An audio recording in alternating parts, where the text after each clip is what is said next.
guys, so here we are. Today I'm going to meet up with Ate Ana. So, hahanapin natin siya dito sa Hanaro Mart. Parang nakita ko na siya. She's somewhere around here. There she is.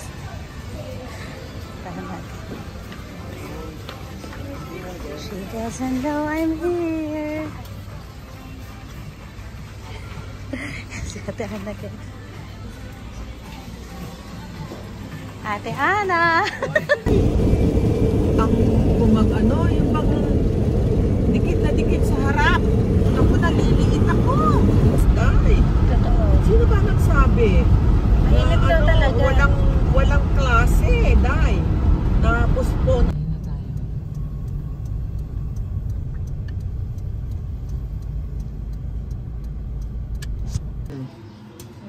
Yummy! Luto ni Ate Ana. This is bean sprouts, toge with tofu and beef steak. Tapos meron pang napakasarap na Ate Ana, ang sarap nito. Paksiw. Paksiw with vegetables. Talong, ampalaya, and sitaw. And this for munggo. Wow! Sarap. Hey guys! I had a sleepover and as you can see, ito na ngayon yung garden ni Ate Ana. Alam ko kung gaano ko ito na-miss, baka na-miss nyo din at gusto nyo makita. So kumuha ko ng mga clips dito. Ayan, magaganda pa rin ang mga halaman ni Ate Ana. Though dahil nga napaka-lupit ng summer ngayon, ay marami din talaga siyang mga casualties. Na hindi naman natin mabiblame sa kahit na kanino dahil nature yan. So yun guys, ito pa rin yung mga inayos kong halaman dati. And magaganda pa rin naman siya. Ngayon, inaayos ulit ito ni Ate Ana dahil nga marami siyang namatay na halaman. Ito yung balcony. Kung natatandaan nyo. Hey guys, we're visiting a friend's garden dito sa bahay ni Ate Lisa. Si Ate Lisa ay friend ni Ate Ana. Nakasama niya rin nung una kaming nagkita. So, asan na ba si Ate Ana? Yan si Ate Ana. And this is Ate Lisa's house. Ayun guys, ang dami ding mga halaman. Ate Ana, anong halaman niya? Daisy ba yan? Yan ba yung daisies? Gerber. Ah, gerber ba? Parang Care Bear. Number 15. Guys, ang dami niyang... Uy, in fairness. Tignan mo naman, ang tataba ng... Mukhang masipag magdilig si ate. Hindi nagdidilig yan. Oh? Umuulang kasi kaya... Uy, ang dami niyang flapjack. Oo. Yung flapjack ko namatay. Ang tataba ng mga halaman niya. Tapos eto, akala ko daisy. Ano pala to? Gerber. Nabuhayan siya ng ionium. Ayaw nga, may ionium si ate. Yung akin. Ito ang ano din Ay, mangingi ako ng cuttings kay Ate Lisa. Kung hindi pa siya nakagaya ka, kasi aalis. May work siya. Ay, ang dami niya rin yung orchids. Nagko-collect siya ng orchids, Ate Ana? Oo. Nagko-collect pala siya ng orchids. Ay, no? Propagation. Ibang klase ang orchids niya. Oo nga. Lisa! Dito muna ako sa mga. Guys, tignan niyo yung roses. Baka nasa likod, ay. Ayan. Sige, susunod ako. Ayan pa. Ayan. Si Ate Ana, ayun na. Pupunta daw kami sa likod. Ayan. Good size din pala ang garden ni Ate Lisa. Dati niya pa akong ini-invite pumunta dito. Pero, yun nga, hindi kasi ako nakakapunta. Pero ayan, ang dami nga niya, Ang dami niyang mga, anong tawag nito? Starburst. Ayan, naggalat lang sa garden niya, parang damo. Tapos eto, yung kanyang mga orchids. Ang dami rin. Ay guys, ang ganda naman ng ano niya, Mayana. Ang ganda ng color. Ito pa. Ang dami niyang mga Mayana. Ayun. Parang nangunguha siya ng down. Wow! Good size pala yung likod mo, Ate Lisa. Say hi to my vlog, Ate Lisa. Say hi to my vlog. Hi! Oh, yun si Ate Lisa. At saka si Ate Ana. Ang ganda, oh. Maganda garden ni Lisa. Mas maganda garden ni Lisa kaysa sa garden ko. Ay, meron din pala siyang malaking malunggay. Oo nga. May saging pa. Pero yung malunggay ko dahil ibang klase. Laki. Ang laki ng puno dyan, Ana. Akala mo yan. Ay, ate, sa'yo din yung papaya na yon? Ha? Ayun na, may papaya. Oo. Sa'yo din yan?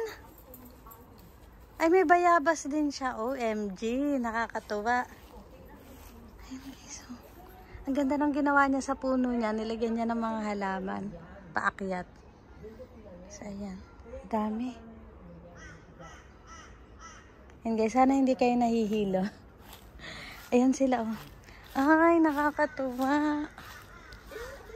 Ang daming ano din, oh. Sino gusto? Luto na siguro yun. Hoy, ako gusto ko. Mahilig talaga ako sa bayabas. Luto na siguro. Ito, Ate Ana, ito parang hinog. Hinog ba to, ate? Kumakain ng bayabas kasi nga sa ipin. Ako mahilig. Sa ipin kasi. Parang hinog to. Kasi kinain na to ng mga ano eh. Hindi ko akalain na makakapitas ako ng bayabas sa Australia. Ay, ang dami ng chili ni ate, oh. Manguha ka dyan.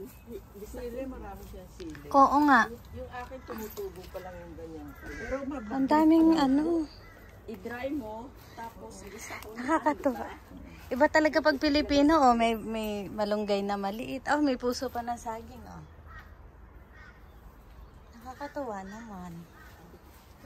O, Ate Ana, manghingi ka na kay ate. Ano, saan? Dito rin yan sa'yo galing, ate? Putuan mo na lang Ay, kami tiga, ng ano dahil. tiga si Ate Lisa, may dala-dalang. Dahon ng bayabas. Ilalagay niya sa munggo yan. Hindi daw ng bayabas yan, Ate Ana. Bati. Spinach. Spinach. Uy, may ano. Ano nga to, ate? Saluyot. Salud. Ate Ana, masarap kaya to. Meron akong mga ano niya, buto. Nakakatuwa si Ate Lisa. Meron pa siyang saluyot at saka ano, oh. Papaya. Ay! Sarap! Lisa, yung papaya, pag may cancer ka, gamot din yata yan. Ayan, oh. Ayan. Ayoko na magtanim yan, ang hirap ng ugat niya. Makinig kayo kay Ate Ana. Kasi itong dalawang to, pinapainom nila ako ng mga binoil na mga dahon. Ng bayabas daw at saka ano pa ba? Ano nga yun? Guyabano? Ano yan? Parang weed yan eh. Meron akong buto niyan. Masarap Binigyan to. niya ako. Ha? Masarap to. Hindi ka kumakain ito? Kumain sa isda. Oo, masarap to. Namon, kamati, sibuyas. Oo, parang bulang lang na masarap. Kulang lang.